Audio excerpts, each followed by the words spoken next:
right, we are here with Luke Gromen. Luke, thank you so much for joining. Thanks for having me on today. I'm very excited to be here. Okay, great. So for those who aren't familiar with you, could you give us just a little bit about your background and kind of how you came to do what you're doing now and what it is that you're doing now? Absolutely. So I'm the founder and CEO of a macroeconomic and thematic research firm called FFTT, which stands for Forest for the Trees. And that's really what we try to do is help people see the forest for the trees, as the old saying goes. My background is I spent nearly 20 years in investment research on the sell side. Started off in equity research back in the mid-1990s and then moved over to institutional equity sales. When I was in that seat, I was one of the founding editors of a product called The Herd in the Midwest at a firm I was at Midwest Research back in the late 90s. And Midwest Research was known for very deep in the weeds, bottom-up fundamental research. We pioneered the use of surveys and that type of deep in the weeds investment research. And this Herd in the Midwest product that I founded effectively aggregated a lot of the research that we were doing from bottoms up perspective, married it with the top down reading I was doing on my own. And it turned into being an extremely popular piece read throughout Wall Street, where I started sending it out to the clients I was calling on for the firm. Other salespeople began sending it out. And by the time a few years had passed, thousands and thousands of people were reading this. And so I just had, for whatever reason, a knack of being able to put pieces together and use a bottoms up framework for coming to macro conclusions and thematic conclusions. And it was very, very popular with portfolio managers. And so fast forward a couple of years, myself and about 20 other partners founded a firm, another research firm, Cleveland Research Company, in mid-2006. I reprised that role, writing a similar piece in addition to calling on clients for the firm. And then in the 2008-09 timeframe, that thematic and macro perspective was very helpful in terms of positioning clients of the firm properly for what happened. In the aftermath of that, the world became much more central bank and macro driven, and I found myself spending more and more time doing macro and thematic type work. And so came to 2013 and I approached my partners that I wanted to work full time on this macro thematic. I wanted to stop calling on clients and focus on this. And they said that they would love to have me in that seat. I told them my one caveat was I wanted to have complete creative control to write whatever I wanted to write, because I just felt like some of the trends we were seeing it would be very useful to have the ability to say what you wanted to say rather than having to couch it. And so from a marketing perspective, my partners had a hard time sort of figuring out how they would position that within the product offering, just because they were known for just their very deep in the weeds, bottoms up fundamental research, and they're still doing a tremendous job at that. And so we instead agreed to part ways amicably. I'm still friends with those guys, and I hung out my own shingle as FFTT in early 2014. And so we're going into our 7th year of business, and we talk to and consult with, provide investment research for both institutional high net worth individuals, hedge funds, et cetera. And we also have a retail product as well called Tree Rings that has become extremely popular since we rolled it out almost 2 years ago. This is a total aside, but one of the things I think about this all the time that's so interesting is how many folks in finance and in research particularly kind of almost preceded the trend towards these independent news sources, independent information sources, independent analysis, right? Like Substack and Substack subscriptions have become one of the biggest forces in media, right? Matt Taibbi just left Rolling Stone to do his own, which makes total sense. And so many of I think the ancestors of that were actually these financial newsletters. They were often in a firm, and they have this trajectory. We just had Jared Dillian on last week, who has been doing the Daily Dirt Nap for 12 years, and Ben Hunt and Epsilon Theory have been on. And I think it's really interesting to see how kind of finance and market knowledge got to this idea of wanting to kind of find signal through the noise and being willing to pay for kind of those voices independently before a lot of other industries that I think are either getting there now or will in the future. Yeah, it is interesting. I've referred to it as the iTunesization of Wall Street research, where in the old days you had to have a record label and an R&D guy and, or an A&R guy, excuse me, not an R&D guy, but an A&R guy and all this stuff. And you had to buy the CD, and even if you didn't like 13 of the songs, you still, if you liked two of them, you had to buy the CD. And now it's, it's harder to sell a 13-song CD for full boat, but if you can write songs, you can find an audience, and sort of the middleman has been taken out of that. So it's an interesting observation. Yeah, well, and I mean, it's great for independent content creators too, because what it does is it allows for a kind of an ending to credentialism, right? One of the last credentials was who's the one distributing this information to me.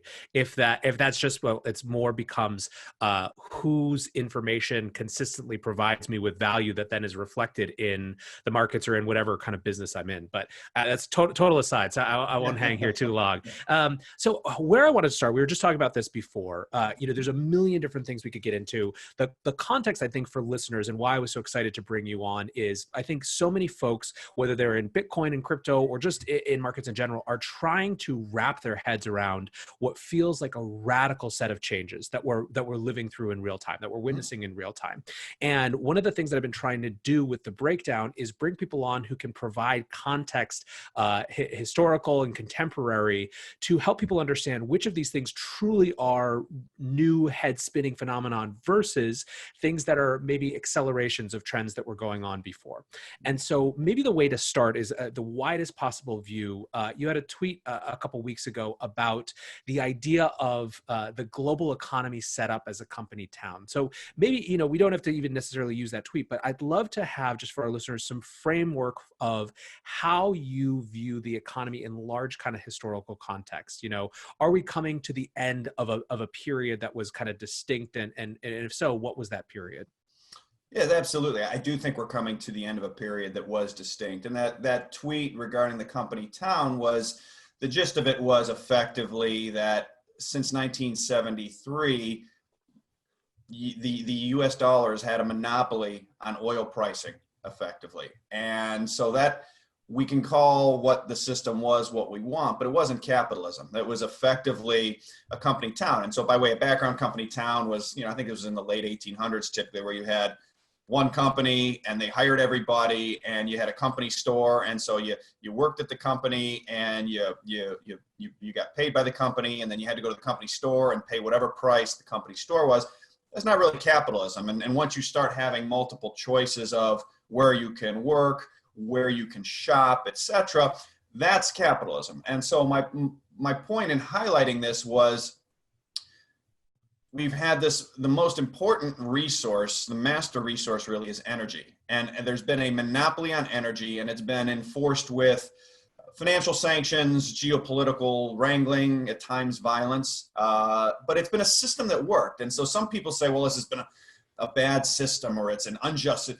We need to go back in time and understand why this system evolved. So if we go back to at the end of World War II at Bretton Woods, there were two options. There was John Maynard Keynes proposed something called the bancor, which was a neutral settlement asset that floated in all currencies and would have basically prevented systemic deficits and surpluses from building up over time that we have since seen, because we didn't go with the bancor. We went with a proposal from the United States, as voiced by Harry Dexter White, which was the dollar is the center of the system. The dollar's pegged to gold at $35 an ounce, and everything else is then tied to the dollar. And it provided the U.S. what de Gaulle called exorbitant privilege.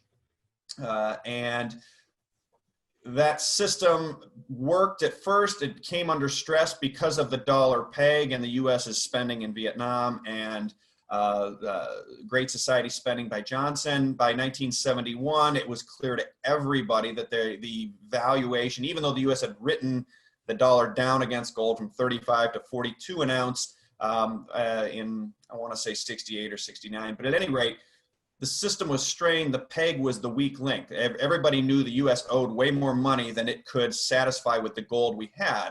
And so our choices were, number one, devalue the dollar significantly against gold to basically take that gold backing up to a level requisite to reestablish confidence in the dollar and in the Bretton Woods system, or close the gold window, default on the whole system, and move to something else. And we chose the latter. We can discuss, was that the right thing or not? But the key was we closed the gold window. So now you have a global reserve currency, the dollar, with effectively no backing. And so then we moved to this petrodollar system where what we effectively did was replace the gold backing of the dollar with oil backing. And to do that, you needed the price of oil to be higher to basically create more dollar liquidity, to effectively increasingly, to make oil big enough to back the dollar effectively.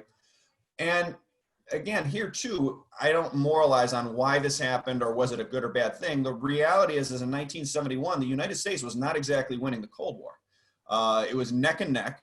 And what this system allowed us to do was print dollars for oil.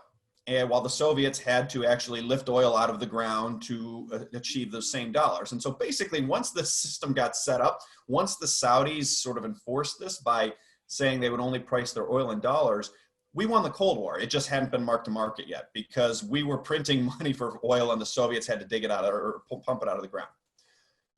The challenge in this is that it forces the US to run these big deficits, to basically hollow out our manufacturing, to basically subjugate our middle and working classes, to run the deficits, to supply the dollars, to supply the dollars to the world. And once we made the dollar that part of the reserve currency. So from 71 to 89, this is a system.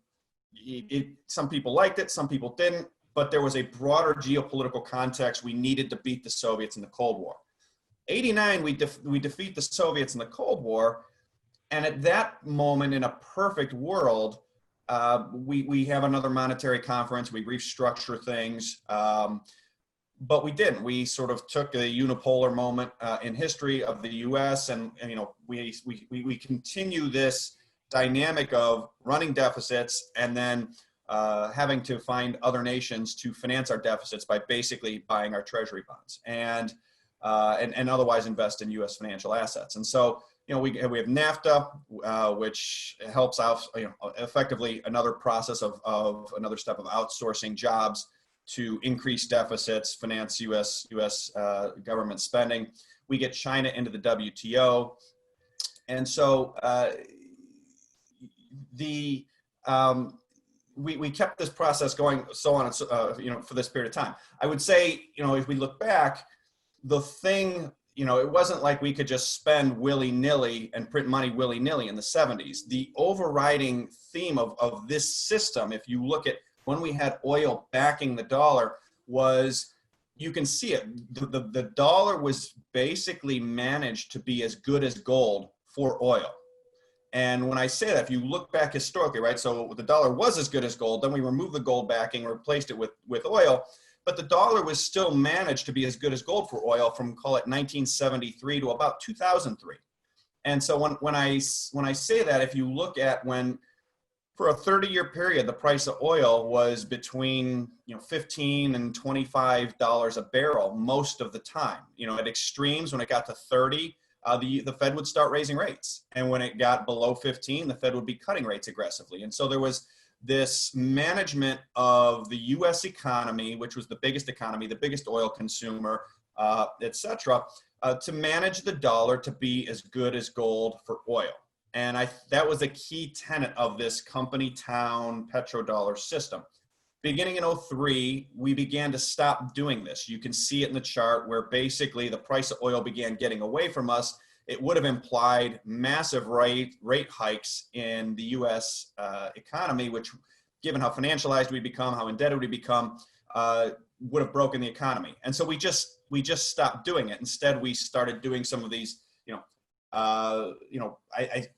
whether you look at NAFTA, but in particular post-01, get China into the WTO, where suddenly we have this sort of captive financier where we offshore our factories to China, we run the deficits, and China effectively, well, not effectively, they did take their Treasury holdings from 60 billion in 01 up to 1.3 trillion in about 10 years later. And so this good as gold for oil system began to break down, where basically you're sort of not keeping the dollar in a consistent range. You're not pegging the dollar oil peg, if you will, began breaking down in 03, continued to break down through 08.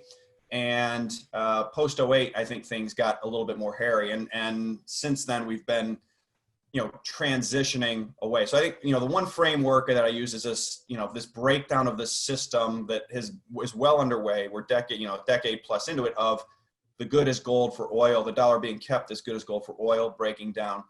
And then the geopolitical in the last 5 to 10 years, the geopolitical fallout of some of the decisions where we made 20 years ago, for example, getting China into the WTO, which was, in my view, effectively an attempt to extend to the dollar system as structured post 71. In the last 5 to 10 years, we've gotten into some of the bad fallout from that. And by that, I mean, we can now see it clear as day with the coronavirus crisis that, we're the most powerful country in the world, and we have a shortage of masks because we can't get enough of them from China. And this geopolitical reality of basically supply chain vulnerability, particularly as it relates to defense, but as we're seeing it, written much more broadly here in the last month with pharmaceuticals, masks, equipment, is sort of another framework we've used. Then is in terms of this transition is okay. We used to keep the dollar as good as gold for oil. We stopped, and we've seen a transition of that.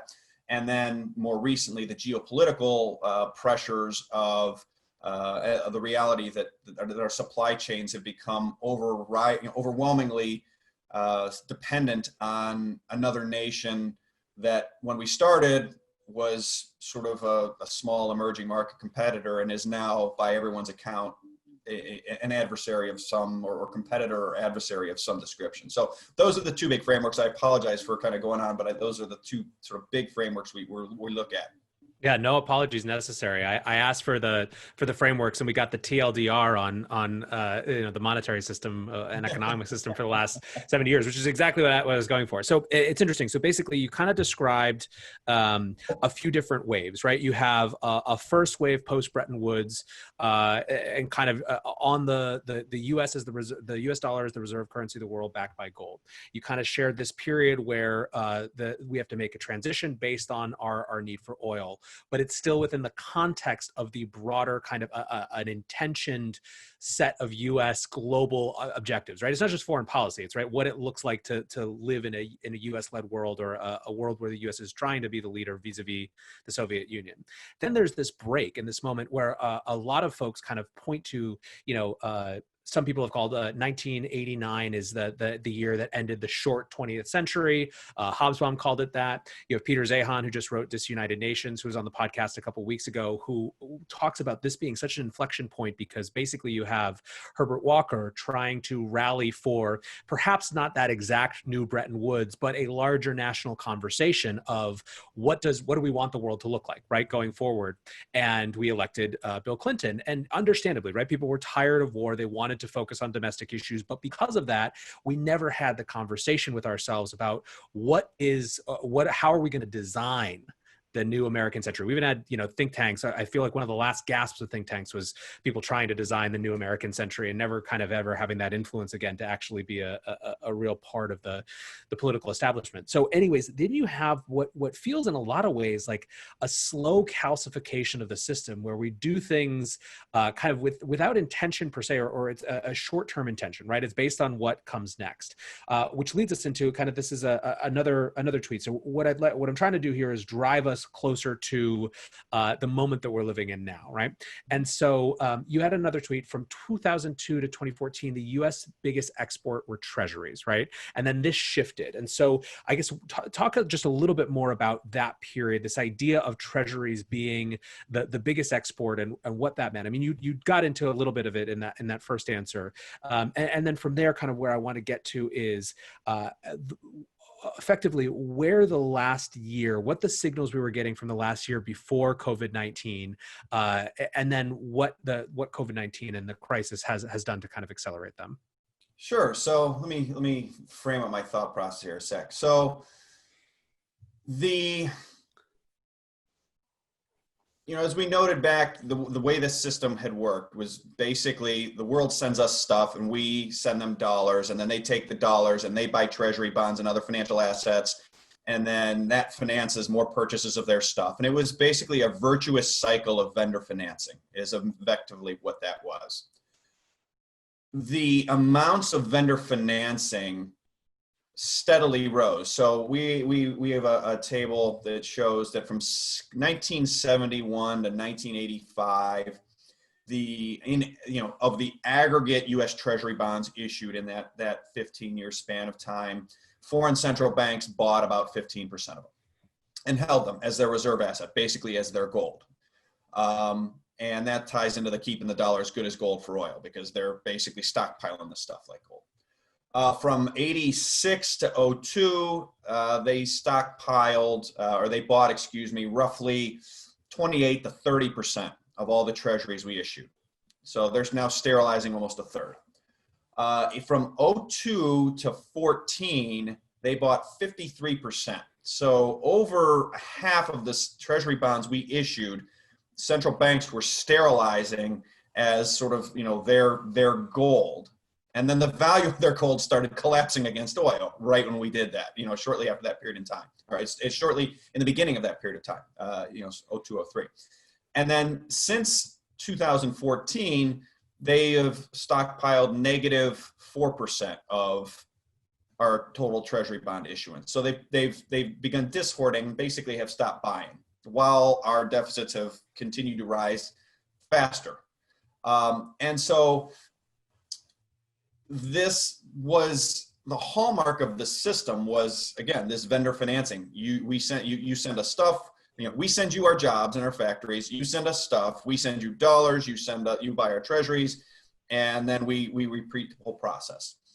In 3Q14, this began unwinding, and some of it was, I think a lot of it was a breakdown of any number of things. The relative economic importance of the U.S. had been falling and continued to fall in terms of percentage of GDP. The importance of emerging markets, in particular China, was rising at the same point. I think the bigger issues were ultimately tied to economic and geological reality. Oil was getting more expensive to pull out of the ground. The U.S. had showed that in 08, they would no longer, if push came to shove, the U.S. could not and would not manage the dollar system to be as good as gold for oil. We showed in 2008 that if push comes to shove, we are going to print every dollar we need to take care of the U.S. And that, I think, was a wake-up moment. In the immediate aftermath of the 08 crisis, the world worked together to try to get things stabilized. However, once you get to 2013, I think particularly after we weaponized the SWIFT system in 2012 against Iran, where we basically weaponized the dollar against Iran, we did so against Russia in 13-14 as well. Late 2013, China says it's no longer in our interest to grow our holdings of FX reserves anymore, which was basically, we're going to stop buying treasuries. And some of that was economically related to them. They were having some issues. The dollar was getting stronger. Emerging markets were having some issues. Some of that was, I think, just the implementation of a plan that probably started right after the crisis, when they realized two things. Number one, when push comes to shove, the Americans will take care of the Americans first, which means they'll print whatever they need to print to cover their deficits. And number two, the U.S. baby boom generation means the U.S. is going to have to print $100 to $200 trillion in coming years and decades. And so we need to start transitioning to some sort of new monetary system. And in particular for China, I think the move was, and the reason they stopped buying treasuries is, if oil is still priced only in dollars, when we start printing the 100 trillion plus for baby boomer entitlements, et cetera, the price of oil for China is going to skyrocket in dollar terms. They're going to run out of dollar reserves and have sort of a classic balance of payments crisis like we saw in Southeast Asia in the late 1990s. Economy crashes, unemployment, social unrest, political discontent, all non-starters for the Chinese Communist Party. And so they began moving away from this company town model of dollar hegemony, dollar monopoly in commodity markets broadly, but energy markets specifically, and started moving towards pricing energy in their own currency. The Europeans, actually tried to do so, 20 years ago. Saddam Hussein switched his pricing of oil, or 5% of the world oil market, from dollars to euros in October of 2000. That didn't work out well for Saddam, ultimately, as we all know. it's something that Europeans have been trying to work towards for decades. It's something the Chinese have been working towards. The Europeans have been joining them or recently getting much bolder in this. But I think this then takes us toward this new system where, we stop keeping the dollar as good as gold for oil. Geopolitically, it's in the Chinese interest and the Europeans' interest to begin moving away from this dollar monopoly system. They start doing so.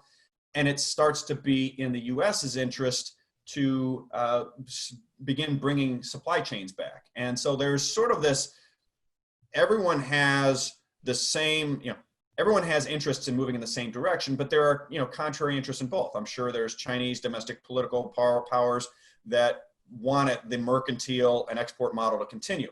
Here in the US, there are powers that like being able to print dollars for stuff, and sort of the neoliberal economic establishment thinks everything Trump and et cetera have done is a really bad idea.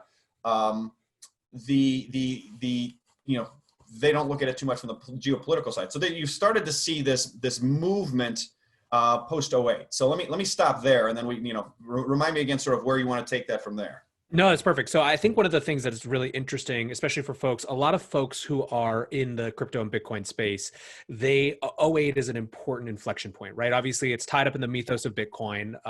Chancellor on the brink of a second bailout was built into the Genesis block. Although I joked a couple of weeks ago how quaint that critique looks in the wake of the last few weeks. But the interesting addition, the framing that I think is really valuable that you added to that is the idea that there was a geopolitical ramification for 08 too, in terms of money printing being a signal that the US as the steward of the US dollar was not something necessarily that people could count on anymore, and that having its own implications in terms of how things were shifting. So I guess let's bring it from 08, I guess. Let's move up to what was happening over the last decade that, again, we're kind of talking about the end of this era. We shifted to this mode. You kind of spoke about it from a geopolitical perspective. What about domestically, right? I know another theme of your tweets and your essays is kind of this idea that we've hyper-financialized commodities markets, that we've been hyper-financializing just a variety of different products. Again, the intention here is we're all bringing this up to, what we've seen in the last 6 weeks. What was going on? What were the ramifications, the fallout of 08 on the domestic side in terms of the relationship between Fed and the economy, that was happening simultaneous to these kind of geopolitical ramifications that you were just discussing? Yeah, so I think domestically, you saw some of it was organic, some of it was chosen, going back to the things that Volcker had to do in the early 80s to defend the dollar, effectively taking rates to where he took rates to, defended the dollar.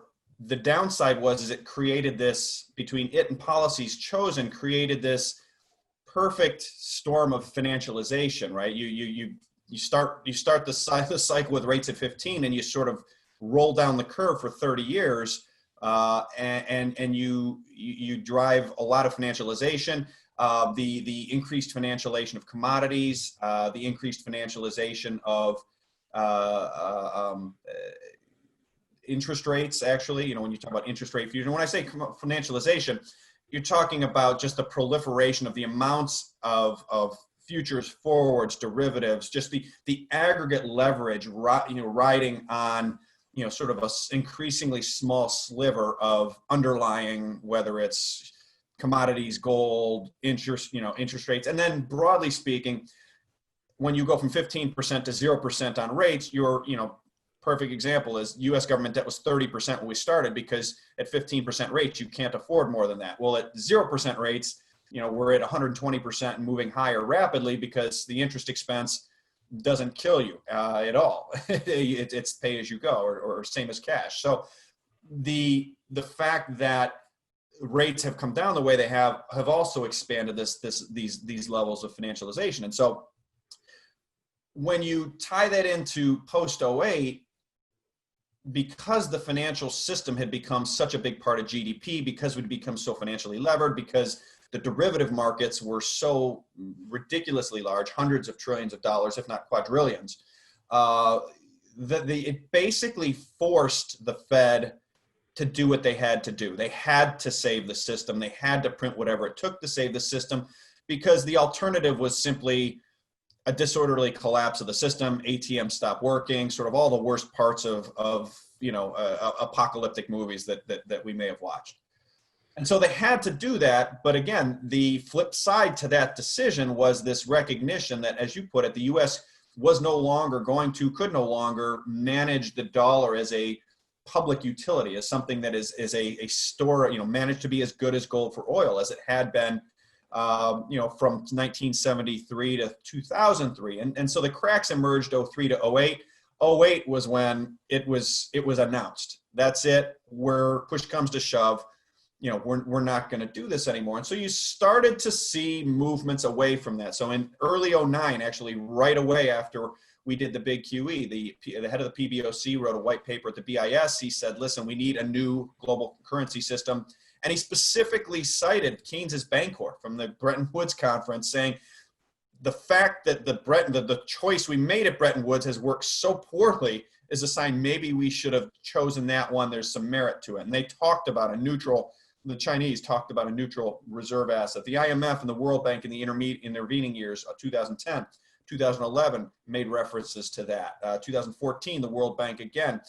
We get to 2014, global central banks stop growing their holdings of Treasury bonds. And I think that represents a key moment of this quickening of a pace of this process.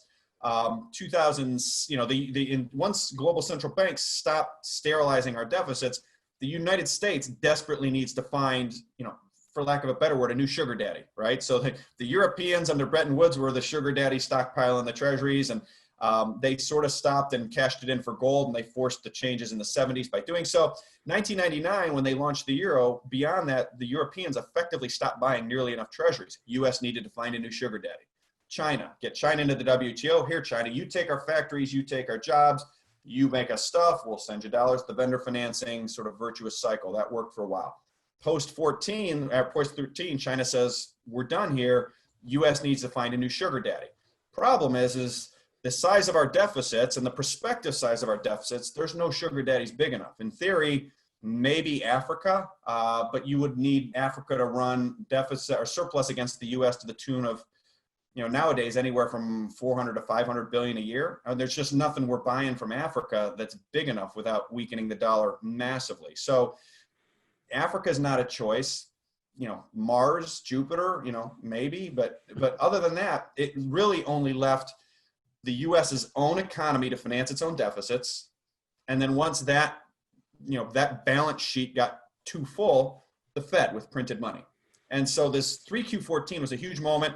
And we saw, regulatory changes were made. So the banking system had to buy more treasuries. Money market funds had to buy more treasuries in 14, 15. Even Obamacare, when looked at through this lens, was effectively a program that pushed government's cost of healthcare onto U.S. consumers as a way of helping finance deficits. The Wall Street Journal actually wrote an article noting that it helped reduce U.S. deficits, did Obamacare. But ultimately, in 3Q16, the first symptom of U.S. balance sheet, U.S. private sector balance sheet running out of room was when U.S. deficits began to rise as a percent of GDP, which was the first symptom that, we're starting to crowd ourselves out. 3Q18, FX hedge treasury yields went negative, and that means that basically the global private sector that was still helping finance U.S. deficits once the central banks left, suddenly that the bank balance, basically when foreigners buy treasuries, they buy the treasury, they buy a hedge against the dollar, and then whatever net amount left over is their coupon.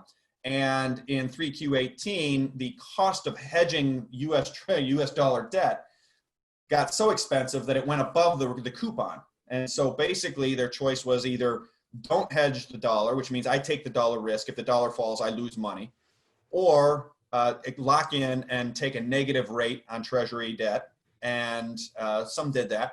Or I start moving money out of dollars into other sovereign debt. And you saw the movements of German and Bund yields and JGB yields go negative. That was part of the reason that was happening was that wasn't an irrationality. That was a perfectly rational market reaction to FX hedge treasury yields going negative, because as soon as that happened, The flip side of that was JGB yields after hedging for the yen, or Bund yields after yielding for the euro, were much more positive. And so you began seeing these fund flows happen in 3Q18. You go to early 2019, and you began seeing symptoms that the U.S.'s banking system was being, was basically choking on too much Treasury supply. We get to the third quarter of last year when we had the repo rate spike, where in September repo rates puzzlingly spiked to 8 to 10%. So basically overnight interest rates in the United States went to 8 to 10. This was a critical moment, because this was now a moment that says, okay, we are absolutely out of balance sheet capacity, because if you look at where the U.S. was issuing a lot of its debt in 2019, the U.S. issued about $11.5 trillion worth of Treasury bonds on a gross basis, not a net basis, but a gross basis. But 72% of that issuance was taking place in 6 months or less. So it was in the money markets. And so the money markets break in September of last year. The Fed immediately has to come in and basically start growing their balance sheet to pin those yields, to keep those yields low, because the reality is 8 to 10% overnight rates would quickly translate into 10 to 12% mortgages, and the whole system would collapse. So they had to do that. That bought us some time. And then you fast forward to where we get to today, which is you're basically in the next crisis, the Fed's balance sheet was going to have to go vertical no matter what, because again, global central banks stopped buying, the global private sector was moving back from it. The U.S. private sector was out of balance sheet. Mars and Jupiter aren't buying treasuries, so it's only the Fed with printed money. And any crisis would have caused this. The COVID crisis was an absolute doozy, and importantly, it wasn't just a financial crisis. This was not something the Fed could paper over. It was an exogenous shock that impacted real demand, real economy, real supply chain. So that's sort of the process that brings us to here.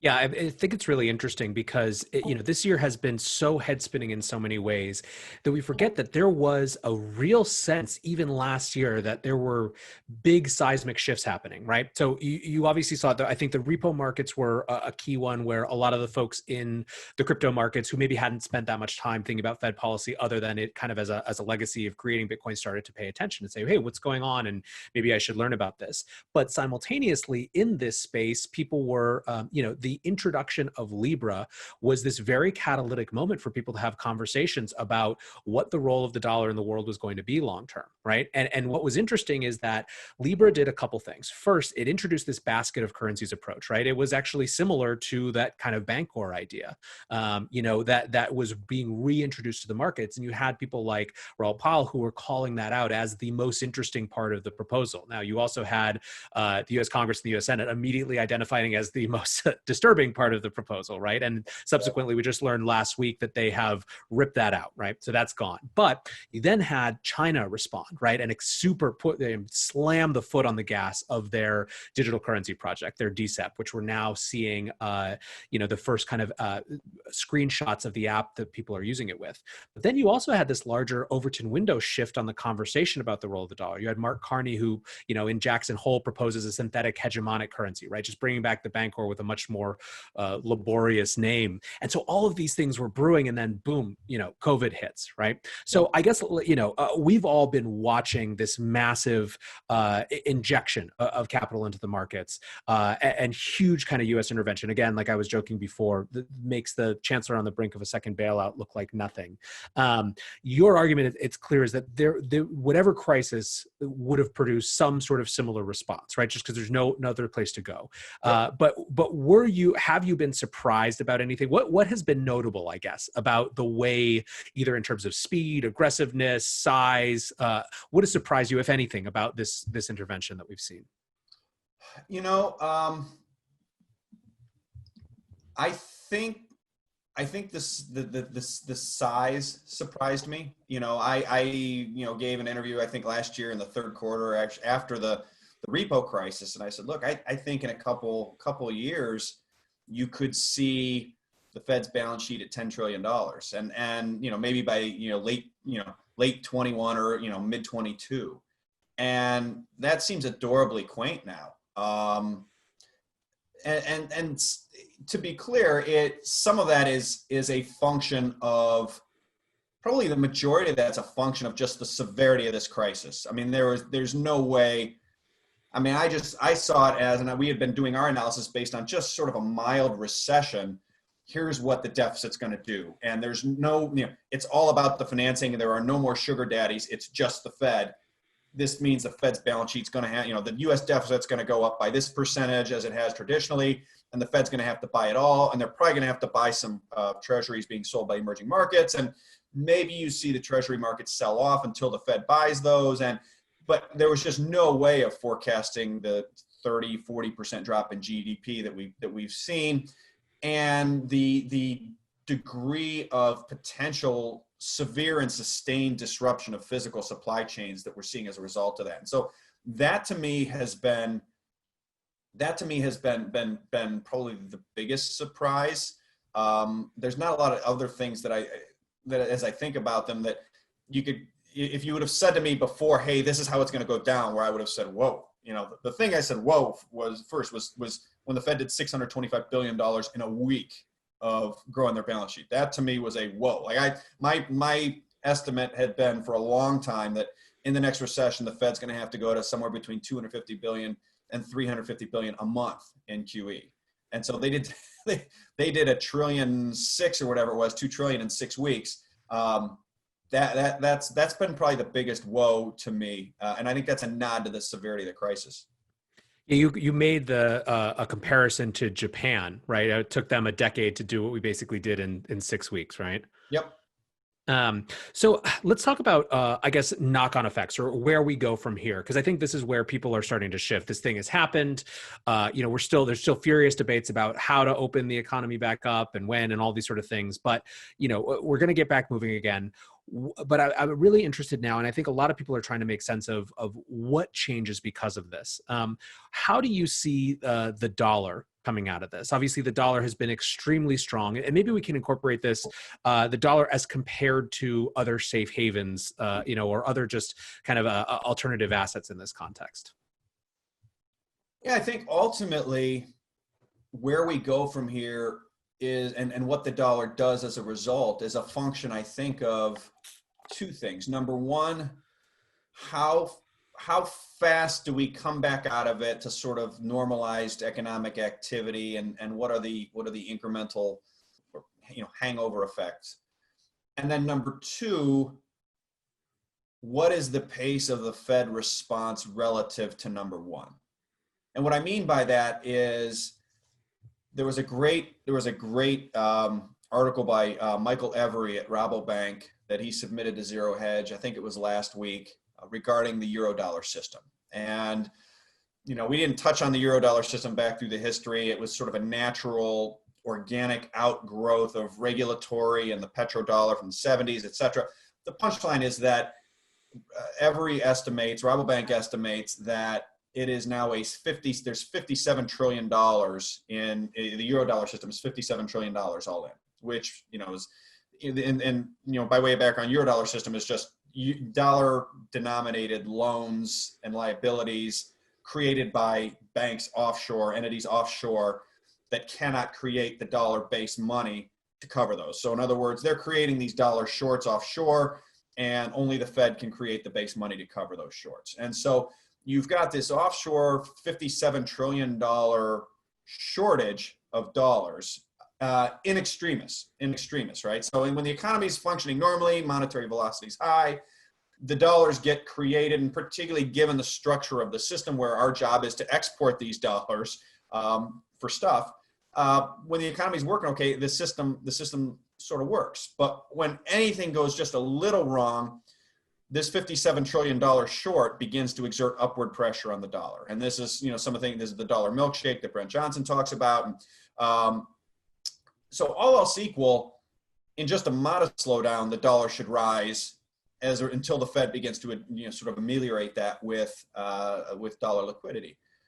In what we just experienced, something we wrote about a month ago was that if you have open markets and closed stores and closed borders, you touch off a one-way doom loop trade.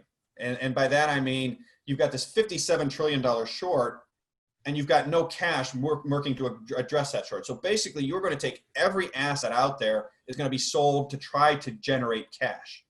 And so if we leave the economy closed, but the market's open, if the Fed doesn't do enough, then what you're going to see is basically a mad dash to sell everything for cash to try to avoid defaulting on these offshore dollar debts. And the flip side to that is that if we leave, the corollary is that if we leave the economy closed, as we leave the economy closed, the longer we leave it closed, the closer the Fed's balance sheet is going to have to move towards $57 trillion, towards them fully reserving the offshore dollar denominated debt.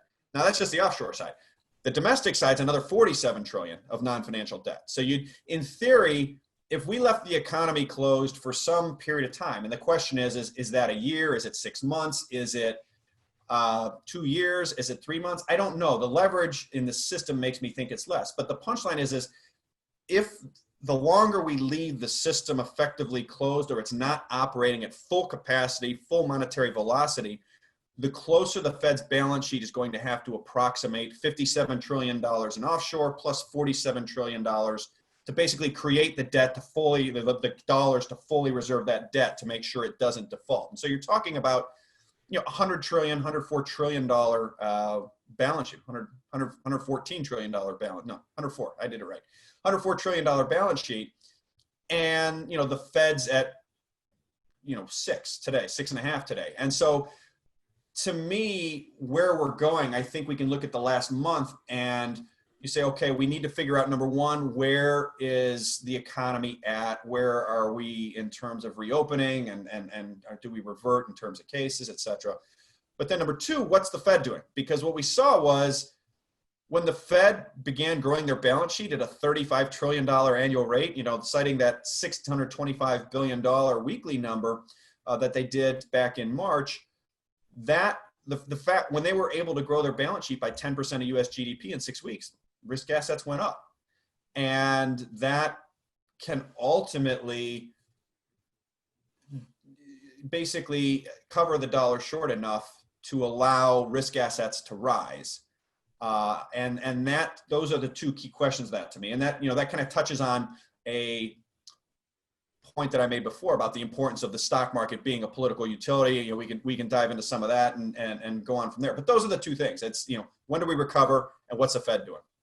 Yeah, I'd love to actually get into this idea of the stock market as a political utility, because I think one of the main things, again, that people are trying to grok this right now is trying to understand the how possibly kind of asset prices could be rising while we're still in lockdown, right? And there's a lot of kind of just like common sense explanations for it, but I think it does touch on a larger dislocation or disconnect between the real economy and the kind of financial world, right, and markets. So I'd love you spoke a little bit about that. You had a tweet kind of talking about how this has become more of a political utility.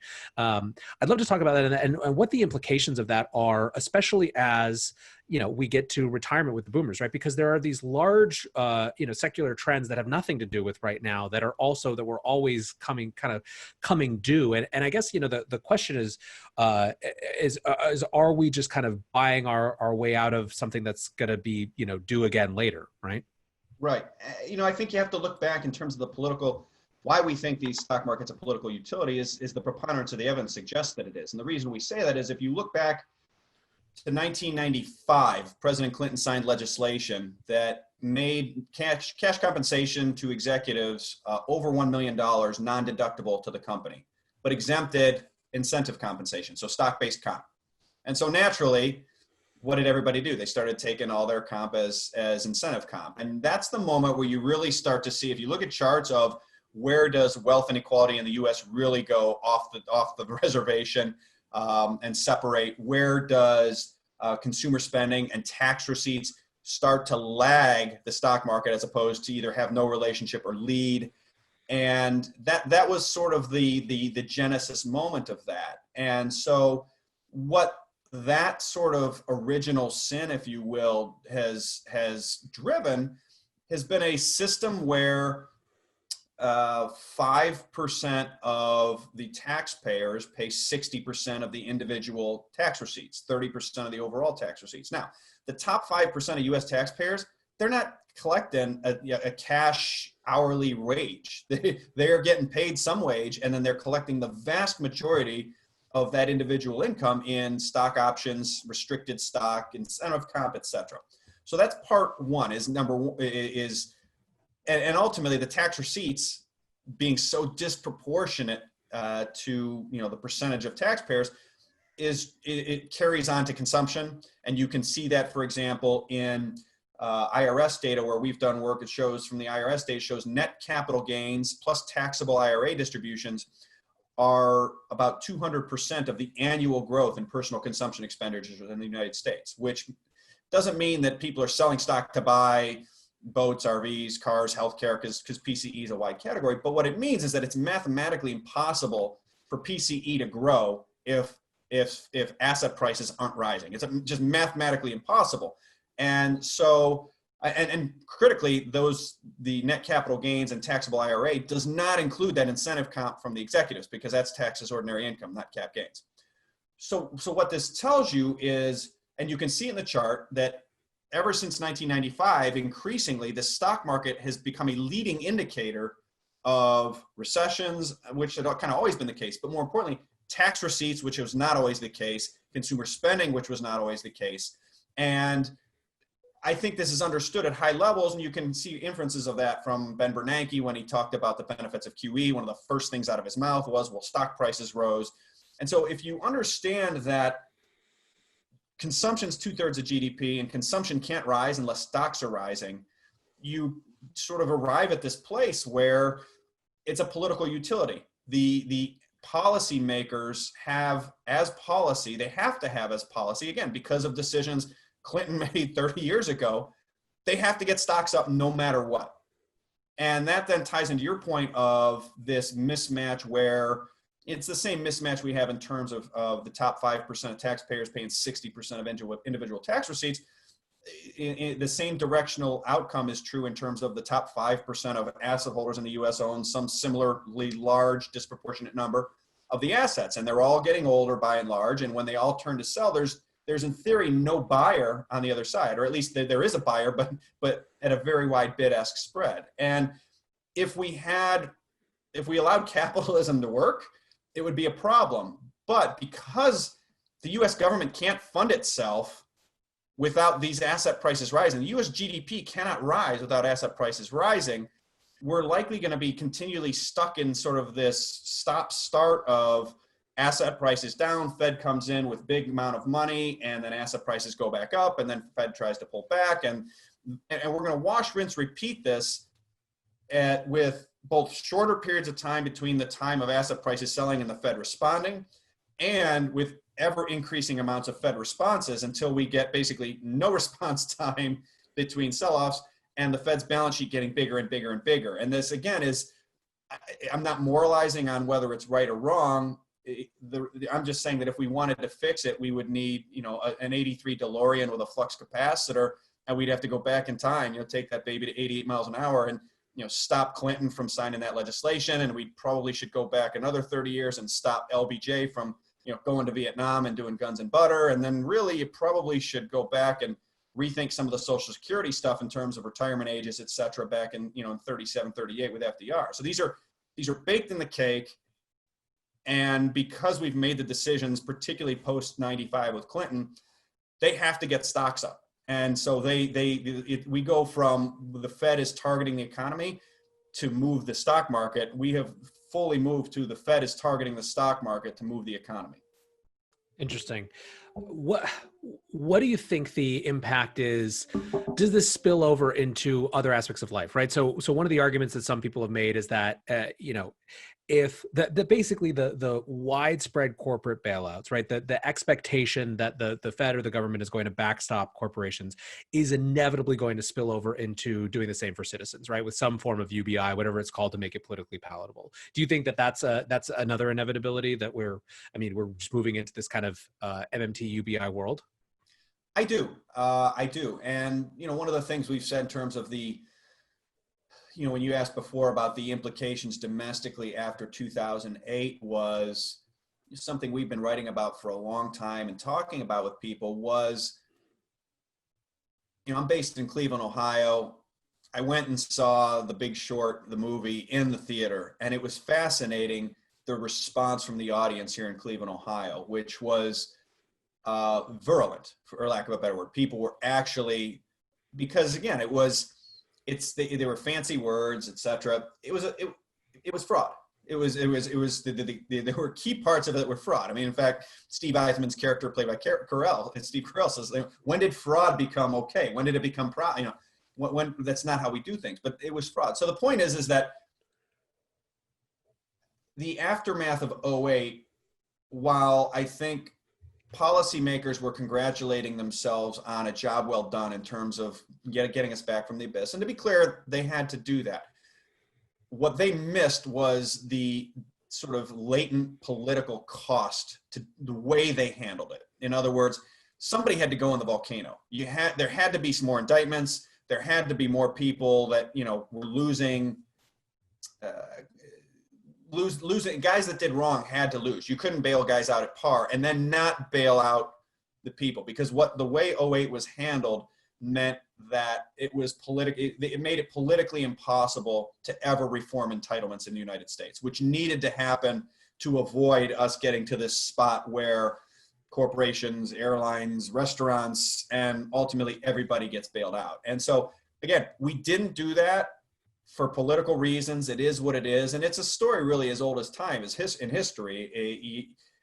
You had a bunch of oligarchs, for lack of a better word, in the financial industry that got into trouble, and they got bailed out, and there was not reforms of that system done. And so then when the next crisis hits, now there's just no political ability to go to mom and pop and say, hey, I know you need that $3,500 every month from Social Security to make ends meet, but we're going to need to cut that 40%.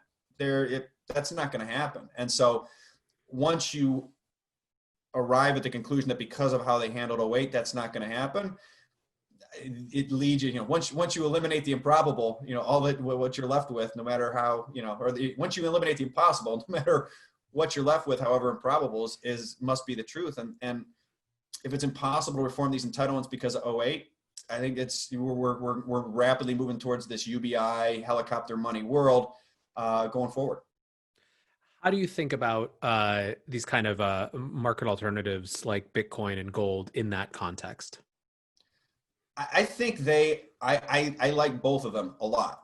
And the reason I think about that ties back to sort of my framework of where for a long time the dollar was kept as good as gold for oil. And that was that dollar system. And it created all these other dollar instruments, these dollar shorts, because the bedrock underpinning this $57 trillion monster in the offshore dollar markets was the dollar will be kept as good as gold for oil. And now it's not, despite evidence to the contrary. And now it's definitively not. And so I think, particularly in the aftermath of '08, you saw the central banks move first when they started buying gold again for the first time in 35 years. And then in 3Q14, they stopped buying treasuries altogether, but they kept buying gold, and they keep buying gold. And so to me, this system, the way it has organically shifted, it still needs some sort of neutral settlement asset. You cannot have a depleting asset like oil, where the U.S. has the ability to basically print money for that oil. In short, because it's energy, right? Energy. There's no such thing as free energy anywhere in the world. And so I have to give credit to that, I think, to Josh Crum, who came up with that. I think it's a great concept, a way of explaining it. There is no such thing as a free energy machine in the world.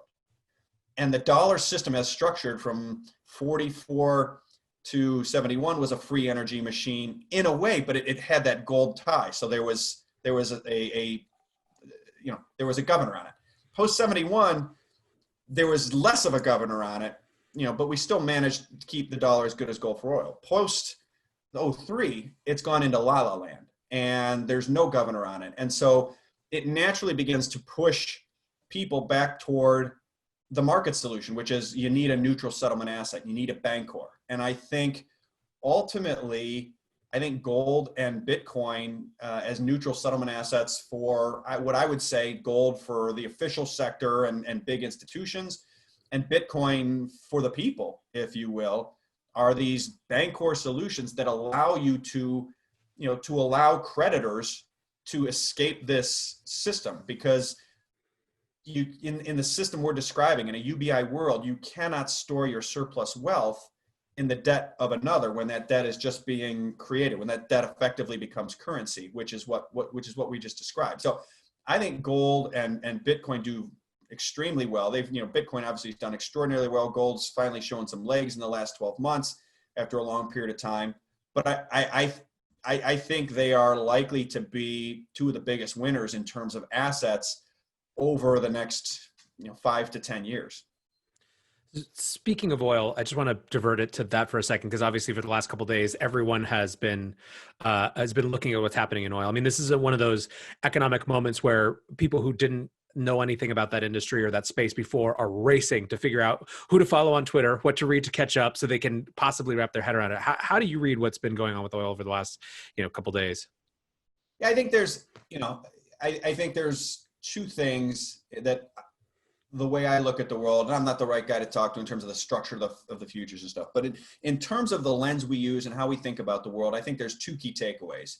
I think the first is the real obvious one, which is when you shut down a third of the economy, or GDP is down a third, the infrastructure for the energy business is not structured to handle the storage, et cetera, et cetera. So it's a simple on one level of, something happened that the economy is not structured to handle. The oil infrastructure is not structured to handle.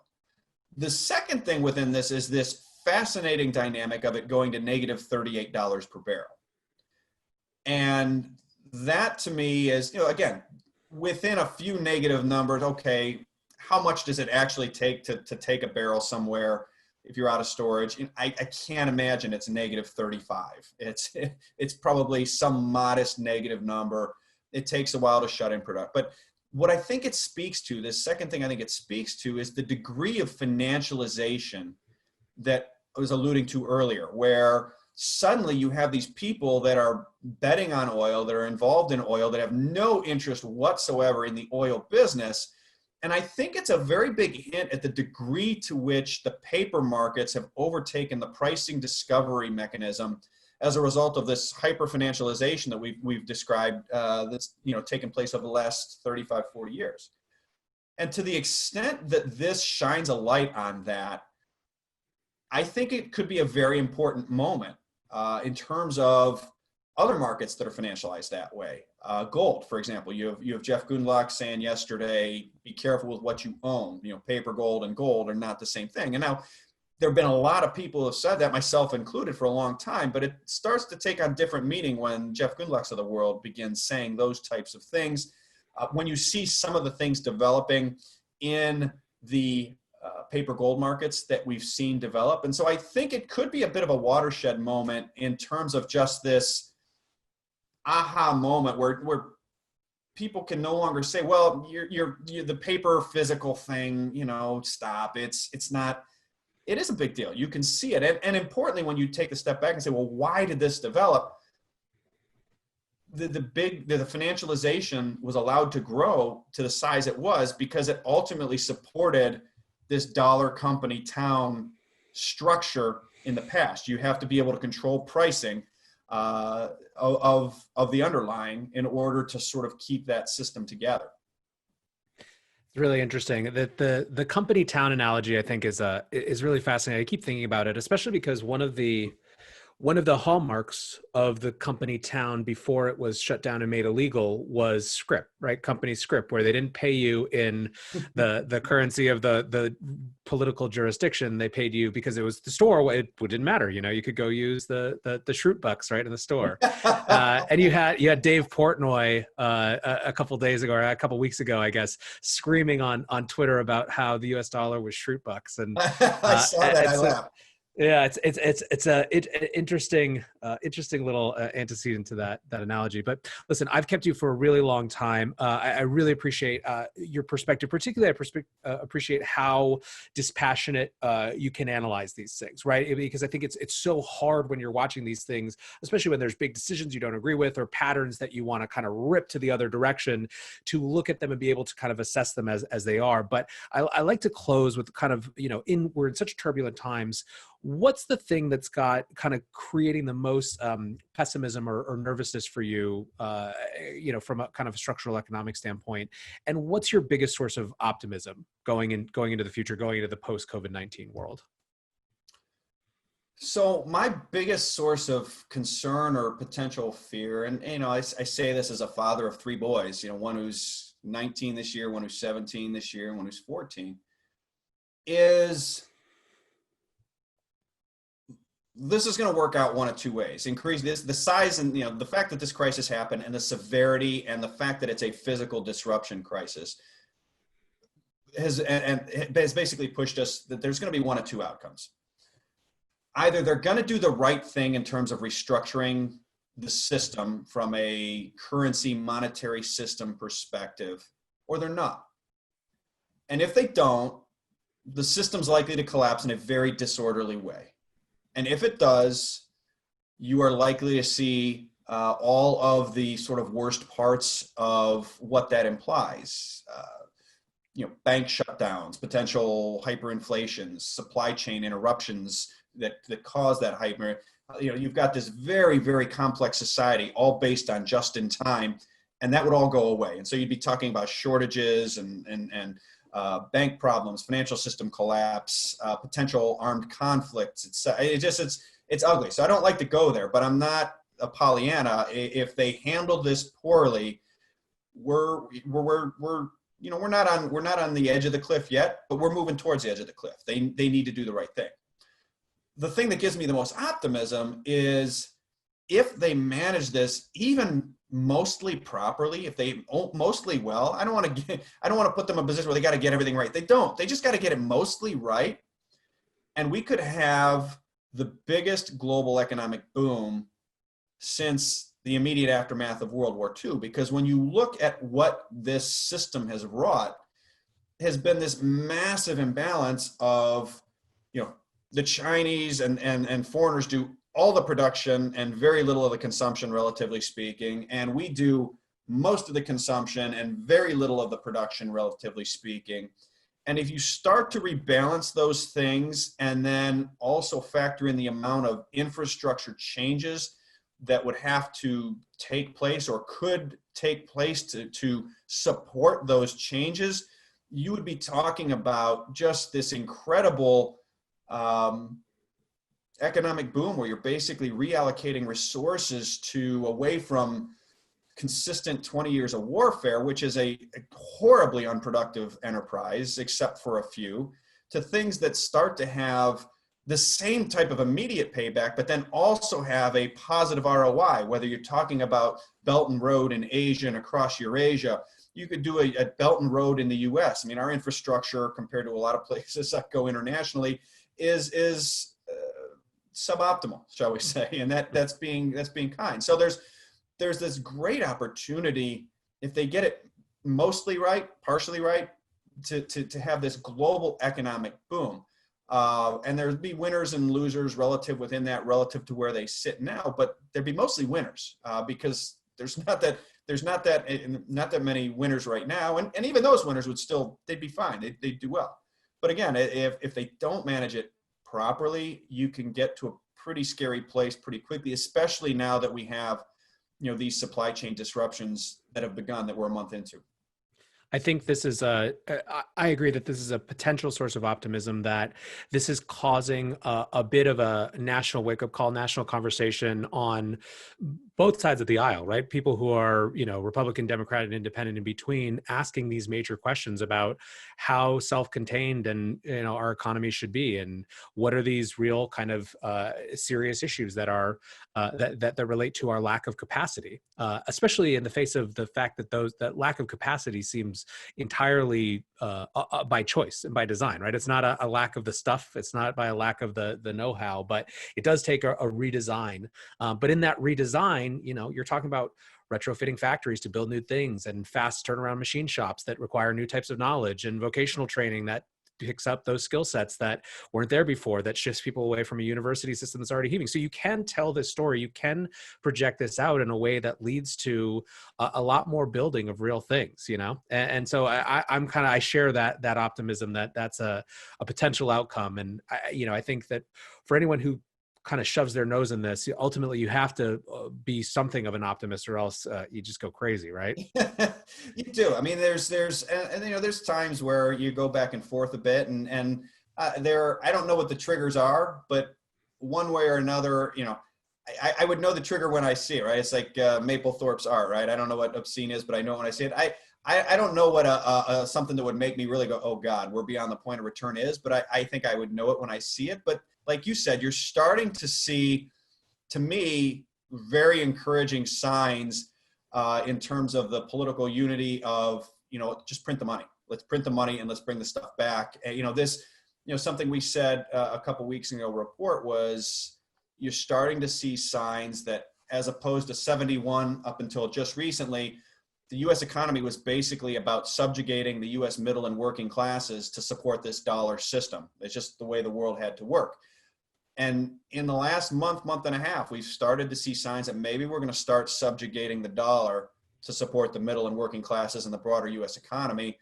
And it's a great thing for the U.S., but it's a great thing for the world as well. There's a lot of imbalances that have swung very, very far to one way that would start swinging back the other way, which would suggest very positive economic outcomes and very positive outcomes for a very extended period of time. You're basically talking about a 50-year pendulum that has gone from here to here that now starts coming back the other way.